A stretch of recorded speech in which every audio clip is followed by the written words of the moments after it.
প্রতিদ্বন্দ্বিতা, বাংলার গৌরব, যেটা নিয়ে বাংলার মুখ্যমন্ত্রী লড়াই করছেন, সঙ্গে আমাদের নেতৃত্ব অভিষেক ব্যানার্জি লড়াই করছেন। এবং আমার মনে হয়েছে যে এই সময়কালে দাঁড়িয়ে বিজেপির বিরুদ্ধে লড়াই করবার জন্য, বিজেপিকে আটকানোর জন্য, যেভাবে গোটা ভারতবর্ষে মানুষের কণ্ঠরোধ হচ্ছে, তার বিরুদ্ধে দাঁড়িয়ে বিজেপির বিরুদ্ধে লড়বার জন্য সবচেয়ে বড় শক্তি হচ্ছে তৃণমূল কংগ্রেস। তাই আমি তৃণমূল কংগ্রেসের সঙ্গে এসছি, অভিষেক ব্যানার্জির সঙ্গে এসছি, মমতা ব্যানার্জির সঙ্গে এসছি।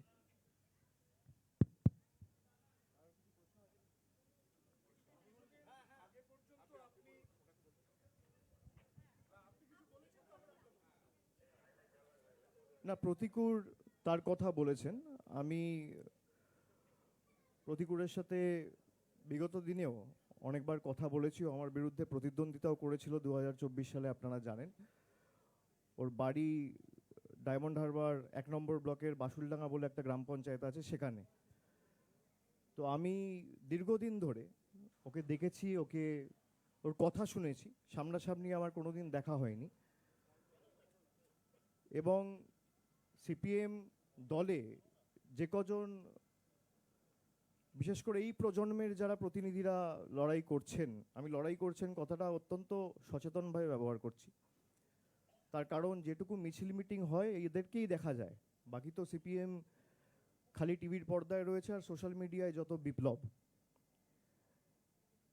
এবং পুরো ক্ষোভ বা তাদের যে আক্রমণটা, সেটা তৃণমূল কংগ্রেস, মমতা বন্দ্যোপাধ্যায় আমাকে তো করেই, কিন্তু শালীনতার একটা গণ্ডির মধ্যে থেকে কাজ করা এবং রাজনৈতিক লড়াইটা লড়া, কোনো মতে সেই শালীনতার গণ্ডি যাতে কেউ অতিক্রম না করে। আজকালকার দিনের যারা সিপিএমের প্রতিনিধিরা সোশ্যাল মিডিয়ায় বক্তব্য রাখছেন বা সমাজ মাধ্যমে বা সংবাদ মাধ্যমে যায়, তাদের অনেকের কথা আমি শুনি। ব্যক্তিগতভাবে আমি প্রতিকূলকে দেখেছি কোনোদিন তারা কোনো দলকে আক্রমণ করেনি। এবং বিজেপির বিরুদ্ধে আমাদের যে লড়াই, আমি যদি এসআইআর এর উদাহরণ নিয়ে বলি, যে আজকে এসআইআর বাংলা সহ 12টা রাজ্যে হচ্ছে। এই এসআইআর এর পদ্ধতিগত যে ত্রুটিগুলো রয়েছে, এগুলো নিয়ে যদি কেউ সরব হয়ে থাকে, একমাত্র তৃণমূল হয়েছে। গায়ের জোরে মানুষকে লাইনে দাঁড় করিয়ে জীবিত মানুষের নাম গায়ের জোরে কেটে দেওয়া। বাংলার ক্ষেত্রে নিয়ম আলাদা, বিহারের ক্ষেত্রে নিয়ম আলাদা। এই দ্বিচারিতা তো হতে পারে না। এর বিরুদ্ধে তৃণমূল কংগ্রেস যেভাবে কোর্টে, মাঠে, পার্লামেন্টের ভিতরে বাইরে লড়াই করেছে, সিপিএমও তো একটা রাজ্যে ক্ষমতায় রয়েছে। সিপিএমের এখানে অনেক নেতা রয়েছে, তাদের তো কেউ বারণ করেনি। আমাদের হাত শক্তিশালী করতে বলছি না, আপনারা পৃথকভাবে লড়ুন। কেরালায় তো তৃণমূল নেই, কেরালায় তো সিপিএম আছে। সেখানে সিপিএম নেতাদের ভূমিকা কি? আজকে যারা লেফট আইডিওলজি, বামপন্থার আদর্শ নিয়ে কথা বলে, নিজেদের বামপন্থী বলে দাবি করে, সিপিএমের আইডিওলজিটা কি? কোন আইডিওলজি বা কোন আদর্শের ভিত্তিতে বা বেসিসে আপনার পার্টির কোন আইডিওলজি আপনাকে সুযোগ দেয় বা আপনাকে বলে যে হুমায়ুন কবিরের মতো লোকের সাথে বসে আপনাকে জোট করতে হবে বা ডিল করতে হবে? কোন আইডিওলজির ভিত্তিতে 2021 সালে, যেখানে আপনি কেরালায় কংগ্রেসের বিরুদ্ধে লড়াই করছেন, সেখানে একই সময়, একই দিনে, একই মাসে, একই সপ্তাহে, একই দিনে, একই টাইমে বাংলায় কংগ্রেসের সাথে লড়াই করছেন? কোন আইডিওলজির বেসিসে? কোন আইডিওলজির বেসিসে আপনারা লক্ষ্মীর ভাণ্ডারের মতো সহায়তাকে ভিক্ষা বলেন? কোন আইডিওলজির বেসিসে একটা প্রান্তিক মানুষকে, যে সরকার চাল, ডাল, আর্থিক সাহায্য সহযোগিতা পৌঁছে দিচ্ছে, তাদেরকে ভিক্ষুক বলেন বা ছোট করে খাটো করে দেখেন? কোন আইডিওলজির বেসিসে?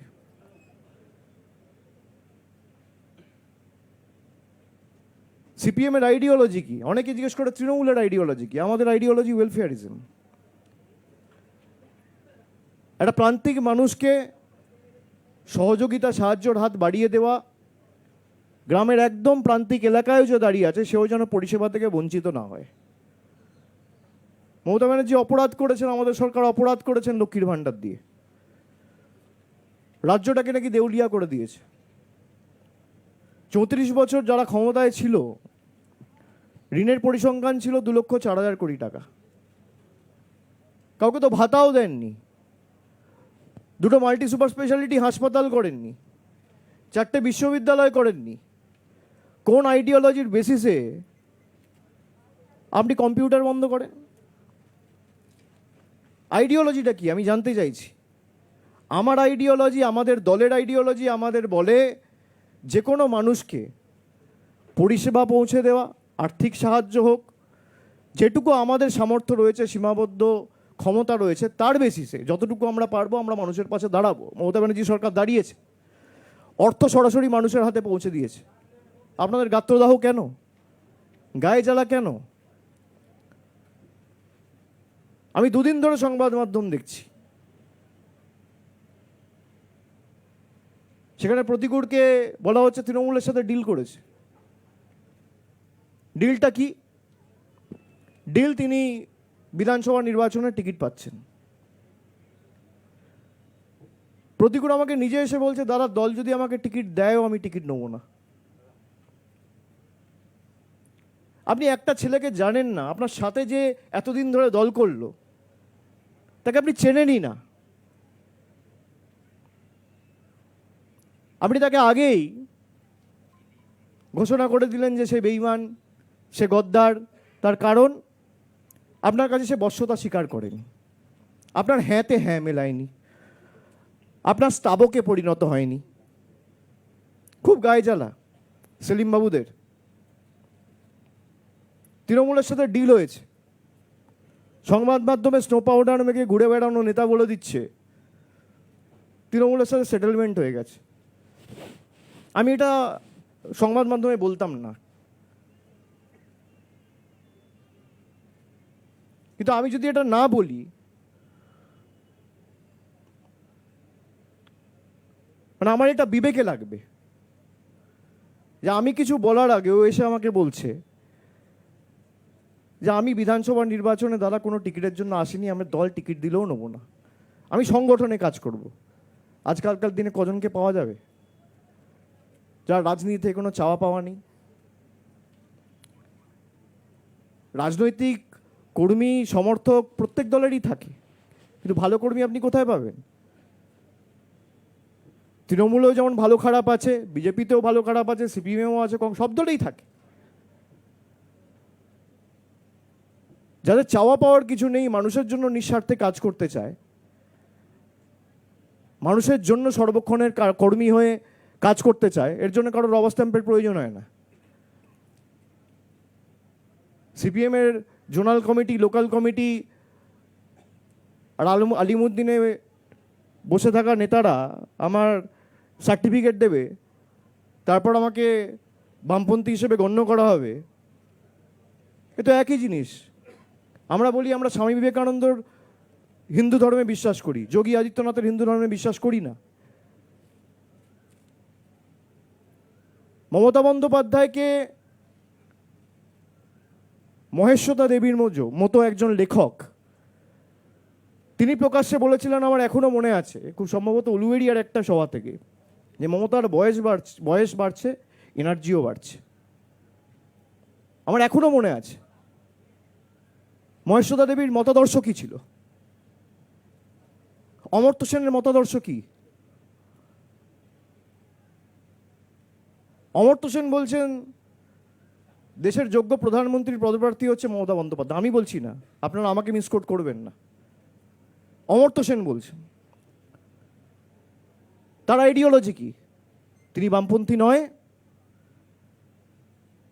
যাকে অমর্ত্য সেন, মহেশ্বতা দেবীর মতো ব্যক্তিত্বরা স্ট্যাম্প দিয়েছে, তাকে মোহাম্মদ সেলিমের স্ট্যাম্পের জন্য অপেক্ষা করতে হয় না। যারা তৃণমূলের আইডিওলজি নিয়ে কটূক্তি করে, ব্যঙ্গ বিদ্রুপ করে, তৃণমূল দলটার কোনো আইডিওলজি নেই। আমার আইডিওলজি ওয়েলফেয়ারিজম। একটা গ্রামে যদি আগুন লাগে, কাউকে পান না পান, ফায়ার ব্রিগেডে প্রথম ফোনটা করবে তৃণমূলের সেই পঞ্চায়েতের নেতা বা কর্মী। এটাই আমার আইডিওলজি। কারোর বাড়িতে কোনো বয়স্ক মানুষ যদি কোনো ব্যাধিতে আক্রান্ত হয়ে রাত্রিবেলা অ্যাম্বুলেন্সের প্রয়োজন হয়, অ্যাম্বুলেন্সটা ডাকবে যে সে তৃণমূলের কর্মী বা নেতা। এটাই আমার আইডিওলজি।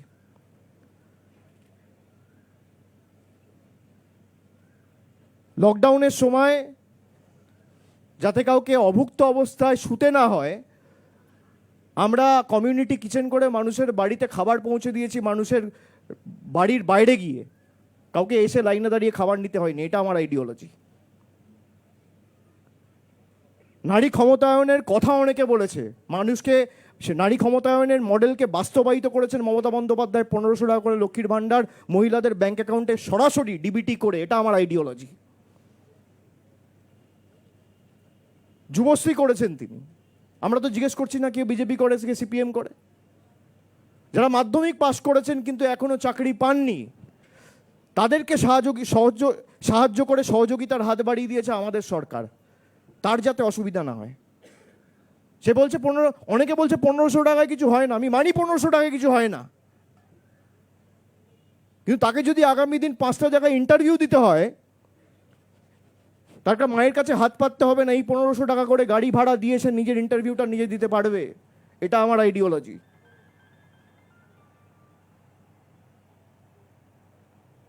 পনেরোশো টাকায় কি হয়? 1500 টাকায় হয়তো কিছু হয় না, কিন্তু 5 বছরের জন্য তাকে 1500 টাকা করে দেওয়া, বছরে 18,000 টাকা, 5 বছরে 90,000 টাকা। যারা বলছে তারা 9,000 টাকা দিয়েছে, 900 টাকা দিয়েছে, 90 টাকা দিয়েছে মানুষকে। এই 2,04,000 কোটি টাকা ঋণের হিসাব কোথায়? আপনি মমতা বন্দ্যোপাধ্যায় সরকারের আমলে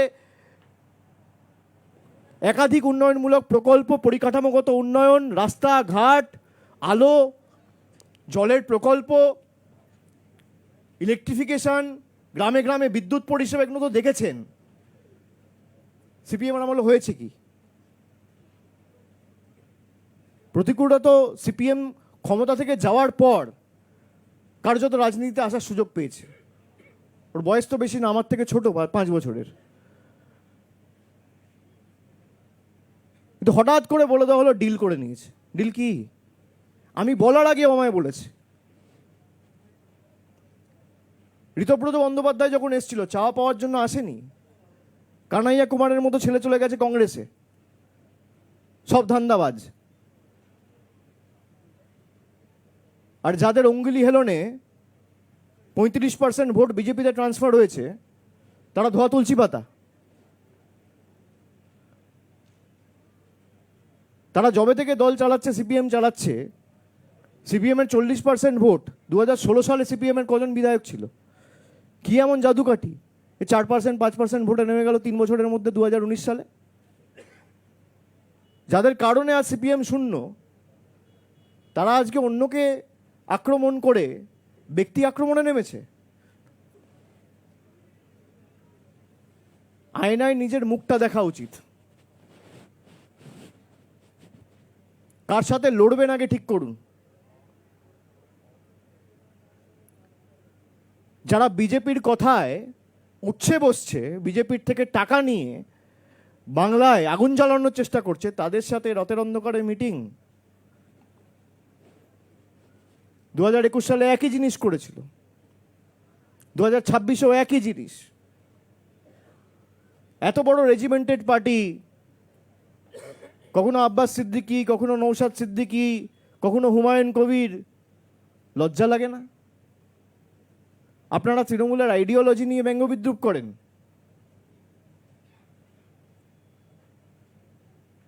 আপনারা বলেন আমরা মন্দির মসজিদের রাজনীতিতে বিশ্বাস করি না।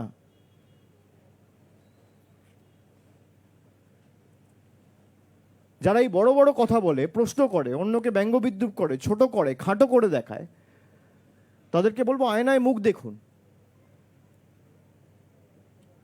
আর অন্য দলেরও যারা অনেক তরুণ প্রজন্মের প্রতিনিধিরা, যারা এক বুক আশা, আকাঙ্ক্ষা, স্বপ্ন নিয়ে রাজনীতিতে এসছেন, তাদেরকে বলবো তৃণমূলে আসুন, যতদিন আমি আছি কতদিন আমি রাজনীতি করব আমি জানি না।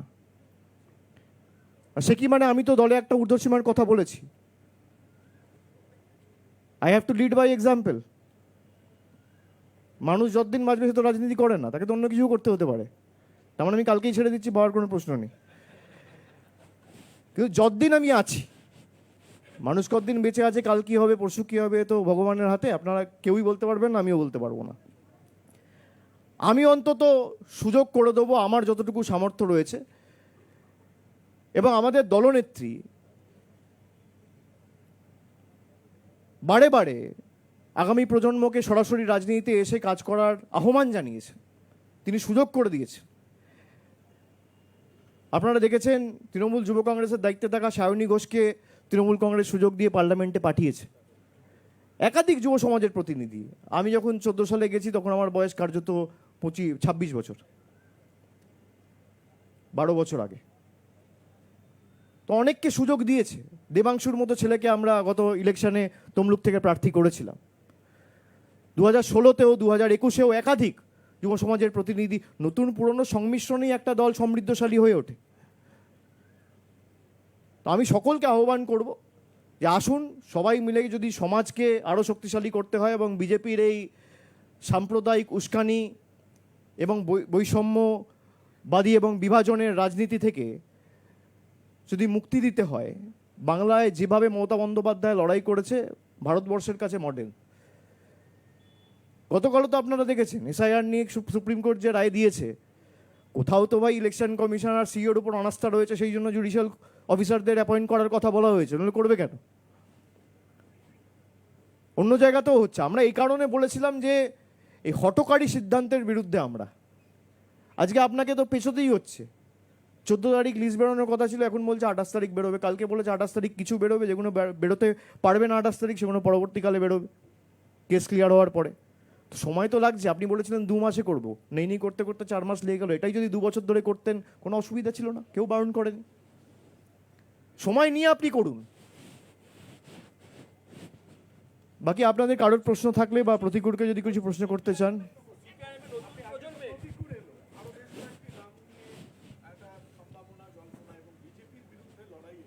সর্বভারতীয় স্তরে যেভাবে তৃণমূল কংগ্রেস পদক্ষেপ নিচ্ছে, যেভাবে মমতা বন্দ্যোপাধ্যায়ের প্রশংসায় মানিক সরকারের মতো প্রবীণ কমিউনিস্ট নেতা প্রশংসা করছেন, আজকে প্রতিকূল হয়েছেন, তা বামেদের নবপ্রজন্মের যারা মাঠে লড়াই করছেন, খুব স্পেসিফিকভাবে তাদেরকে কি আহ্বান জানাবেন? আমি তো আমার কথার মাধ্যমে সেগুলো ইতিমধ্যেই বলেছি যে যদি কেউ আসতে চায়, আমি যতদিন আছি আমি নিশ্চিতভাবে চেষ্টা করে দেবো তারা যেন সুযোগ পায়, মানুষের জন্য কাজ করে। মানুষের কাজ করার জন্য কোনো জনপ্রতিনিধি বা কোনো রবার স্ট্যাম্প লাগে না। সর্বক্ষণের যে মানুষের কর্মী হিসেবে তার জন্য সদিচ্ছা লাগে, মানুষের জন্য কাজ করার দৃষ্টিভঙ্গি থাকা উচিত এবং মানুষের জন্য কাজ করার মানসিকতা থাকতে হবে। এই তিনটে থাকলেই যথেষ্ট। তো সবার প্রতি আমার আহ্বান থাকবে। বাকি কারোর যদি মনে হয় যে না আমি আরও 4-5 বছর সময় দেবো, তার সে অধিকার আছে, সে দেবে, কোনো অসুবিধা নেই। আপনি কিছুক্ষণ আগেই বললেন যে 2024-এ আপনার প্রতিপক্ষ আজ আপনার পাশে তিনি দাঁড়িয়ে আছেন, আপনাদের আদর্শ উদ্ভাসিত হয়ে আজকে তিনি স্বতঃস্ফূর্তভাবে দলে এলেন এবং আপনারা গ্রহণ করলেন। এটাই কি তৃণমূল কংগ্রেস? অর্থাৎ আপনার প্রতিদ্বন্দ্বীকে আপনি আজকে কিন্তু একটা নিজের দলে নিলেন, এটা একটা উদারতা আপনি যেমন আমার কোনো উদারতা নেই, না আমার কোনো উদারতা নেই। এটা আমার উদারতা কেন হবে? আপনারা আমাকে মহান ভাবছেন, কোনো কারণ নেই আমাকে মহান ভাববার। আমি প্রতিকূলকে ধন্যবাদ জানাবো যে সাহস দেখিয়ে সিপিএমের ওই বেড়াজাল ভেঙে ও তৃণমূলে এসে আমার সাথে কথা বলেছে, আমি তার জন্য ওকে ধন্যবাদ জানাবো। আমার উদারতার কি আছে?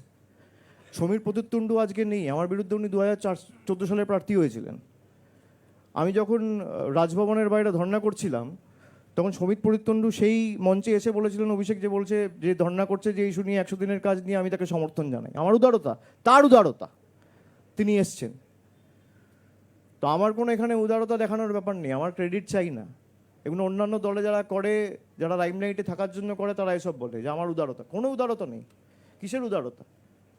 সে আজকে চাইলে সেখানে থাকতেই পারতো, একইভাবে চলতো। মানুষেরও তো একটা প্রাইম রয়েছে। আজকে তার বয়স হয়তো 34-35, 10 বছর পর 45 হবে। কাজ বয়সের সাথে সাথে মানুষের কর্মক্ষমতা কমে। আমি যে ইস্যুগুলো নিয়ে দলে প্রতিবাদ করেছি তার যদি কোনো সুরাহা সমাধান না হয়, তাহলে আমার প্রতিবাদ করার অধিকারটুকুও থাকবে না। আমি প্রতিবাদ করলে আমাকে বেঈমান বলা হবে। সেই সৎসাহস প্রতিকূর দেখিয়েছে, আমি ধন্যবাদ তাকে জানাই।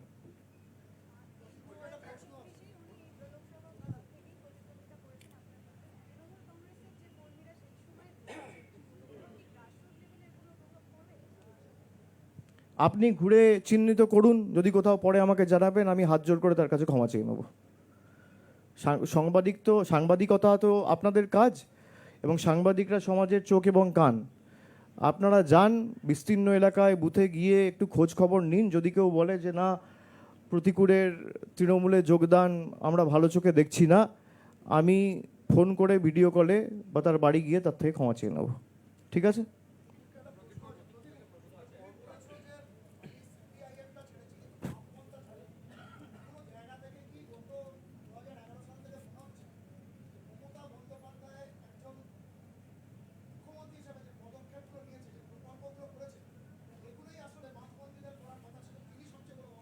একদমই, এটা তো আমি আগের দিনও বলেছি যে আমরা যখন সিপিআইএমে ছিলাম, আমরা তো প্রথমেই বলেছিলাম যে লক্ষ্মীর ভাণ্ডার, আমরা লক্ষ্মীর ভাণ্ডার চাই না, আমরা ভিক্ষা নয় অধিকার চাই। তো পরে তো দল বললো ভাই ভিক্ষা নয়, এটা কথাটা বলা ঠিক হবে না, এটা মানুষের মধ্যে রিয়াকশান আছে, আরও ভোট কমে যাচ্ছে। তো পরে গিয়ে আমরা বললাম ভাতা বাড়াতে হবে, আমরা টাকা বেশি করে দেবো। মানে পরোক্ষভাবে তো তৃণমূল কংগ্রেসের স্কিমের কথা বা তৃণমূল কংগ্রেসের প্রকল্পের কথা আমরা স্বীকার করে নিলাম, আমরা বেটার করবার কথা বলেছিলাম। তো ফলে অবশ্যই সেই প্রশ্ন তো আপনি নিজেই উত্তর দিয়ে দিলেন। আপনার নীতি নৈতিকতা নিয়ে প্রশ্ন উঠছে সোশ্যাল মিডিয়ায়, বাম কর্মী সমর্থকরা সেই প্রশ্ন তুলছে যে এত নীতি নৈতিকতার কথা বলতেন, এখন কেন তৃণমূলে গেলেন? আমার নীতি নৈতিকতা বিজেপিকে আটকাবো, ফ্যাসিস্ট শক্তিকে আটকাবো, সেই নীতি। এই যে বলছে না ডিল হয়েছে, হ্যাঁ ডিল হয়েছে। বিজেপিকে পশ্চিমবঙ্গের মাটিতে আটকাবো, বিজেপিকে ঢুকতে দেবো না, এইটাই ডিল হয়েছে আমার। এবং যারা নীতি নৈতিকতা বলছে, প্রতিকুর রহমানকে বলতে পারে, আরে আমরা তো যখন সিপিআইএমে ছিলাম তৃণমূলকে বিজেপি বলে অনেক রটিয়েছি। তৃণমূল সেটা ভুল প্রমাণ করার জন্য অভিষেক ব্যানার্জি, মমতা ব্যানার্জি সুপ্রিম কোর্টে গেলেন। আর প্রতিদিন তৃণমূল কংগ্রেস সিপিআইএমকে বলছে বিজেপির বি টিম তোমার ভোট ট্রান্সফার করেছো, সেটা প্রমাণ করার জন্য মোহাম্মদ সেলিম হুমায়ুনের সঙ্গে বসলেন।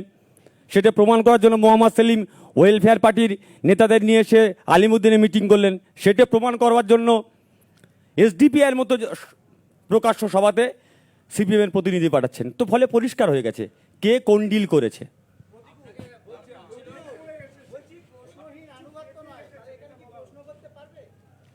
এই তো এখানে দাদার সামনেই তো প্রশ্ন করলাম, এখানে তো কথা বললাম।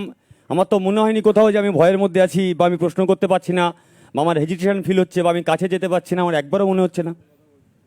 আপনি ডায়মন্ড হারবারে যতদিন রাজনীতি করছেন, এখানের অনেক সাংগঠনিক স্তরের অনেকের সঙ্গে আপনি রাজনীতি করেছেন, তাদের সঙ্গে কোথাও কি আপনার তৃণমূলে আসার পর টাসেল হবে না তো? একদমই টাসেল হবে না। আরে লড়াই তো রাজনীতির লড়াই। এই যে গতকাল থেকে বললো যারা তোমার মেরেছিল তুমি তাদের সঙ্গে গেছো, গতকাল থেকে ফেসবুকে ডটাচ্ছে। যারা আমাকে বলছে, আমি তাদের কাছে প্রশ্ন করবো আমি মার খেয়েছিলাম কাদের জন্য? আমি তো মার খেয়েছিলাম তোমাদের জন্য। তোমরা তো আমাকে ঠেলে দূরে সরিয়ে দিয়েছো, আমি তো থাকতে চেয়েছিলাম।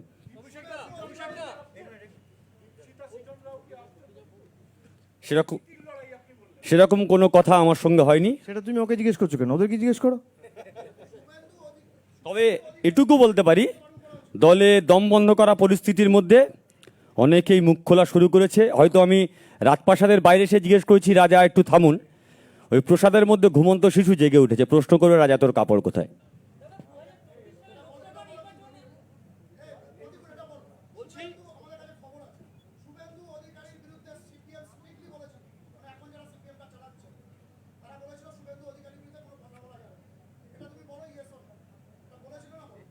আচ্ছা, আজকের শুভেন্দু অধিকারী গতকালকের কি বললেন?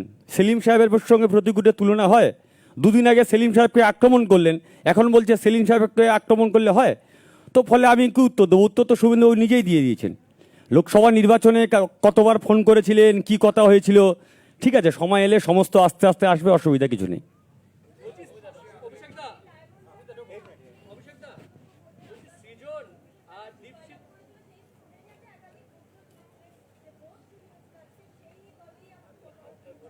আচ্ছা, আমাকে এক মাস আগে ভোটে দাঁড় করানো হয়েছে, সবাই জানে আমি হারবো।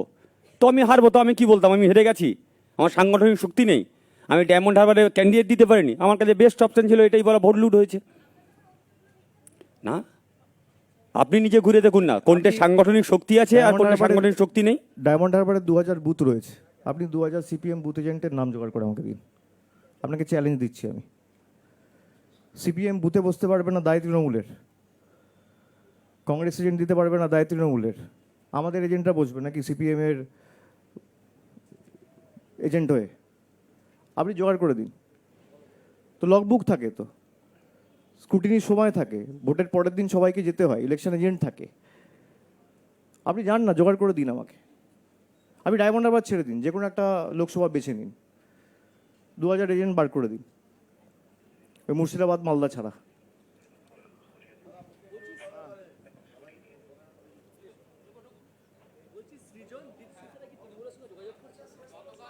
আমি তো বললাম সেটা ওদেরকে জিজ্ঞেস করো।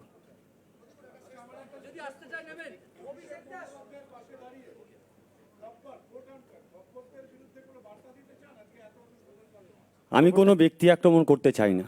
আমার দলের অভ্যন্তরে যারা দম বন্ধ করেছিল সেই দম বন্ধ অবস্থা থেকে আমি নিঃশ্বাস নিতে এসেছি। তো বলে আজকের থেকে আমার নতুন জার্নি শুরু হয়েছে। তো সেইখান থেকে যা লড়াই হবে রাজনৈতিকভাবেই লড়াই হবে, ব্যক্তিগত আক্রমণ আমি করতে চাই না। গতকাল মোহাম্মদ সেলিম তিনি বলছিলেন যে সন্তান হারার মতন অবস্থা তার এখন হচ্ছে, কি বলবেন আপনার প্রতিক্রিয়া? পিতা যদি সন্তানকে নিজেই গলা টিপে হত্যা করে আর তারপর চিৎকার করে বলে সন্তান হারানোর যন্ত্রণার কিছু বলার নেই।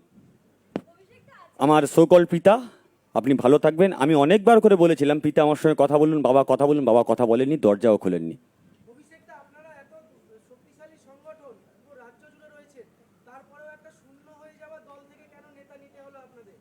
সব থেকে বেশি কষ্ট তো আপনার হচ্ছে দেখছি। আপনার গায়ে লাগছে? আপনি কি তৃণমূল করেন নাকি? কে অভিযোগ করছে? তো সোশ্যাল মিডিয়া উত্তর নিতে বলবেন। যেদিনকে সামনাসামনি এসে প্রশ্ন করবে সেদিনকে উত্তর চাইবেন। যদি কেউ আসতে চায় তৃণমূলে, ভালো লোকেরা, আমি সুযোগ দেবো না? তরুণ প্রজন্মের কোনো প্রতিনিধি আসতে চাইলে আমি সুযোগ দেবো না তাদেরকে দলে ঢুকে মানুষের জন্য কাজ করার? এত গায়ে জ্বালা কেন? আর আপনাদের এত গায়ে লাগছে কেন 2-4 জনের? সোশ্যাল মিডিয়ায় প্রশ্ন করছে, সোশ্যাল মিডিয়া না করে ঝান্ডাটা নিয়ে রাস্তায় নামুন। সোশ্যাল মিডিয়ায় থাকলে 4 থেকে 2% হবেন, আর রাস্তায় ঝান্ডাটা নিয়ে নামলে 4 থেকে 5 হওয়ার সম্ভাবনা রয়েছে। আপনারা নিজেও বলছেন সোশ্যাল মিডিয়ায় প্রশ্ন করছে, আরে প্রশ্নটা তো সামনে এসে করো। বলছি পরশুদিন বিষ্ণুপ্রসাদ শর্মা তিনি তৃণমূলে যোগ দিলেন, আজকে অনন্ত মহারাজকে দেখা গেল মুখ্যমন্ত্রীর মঞ্চে। সেটা তো সরকারি অনুষ্ঠান, সরকারি অনুষ্ঠানে যেতেই পারে।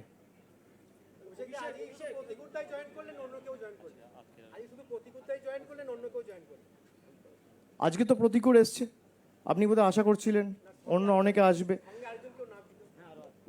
প্রতিকূলের সাথে কিছু তার সতীর্থ সহকর্মীরা এসছে। হ্যাঁ নিশ্চয়ই, তার সাথে যারা এসছিল তারাও এসছে। আমি প্রতিকূলের হাতে পতাকা তুলে দেবো। আচ্ছা, আপনারা সবাই চাটা খেয়েছেন? আবার কি?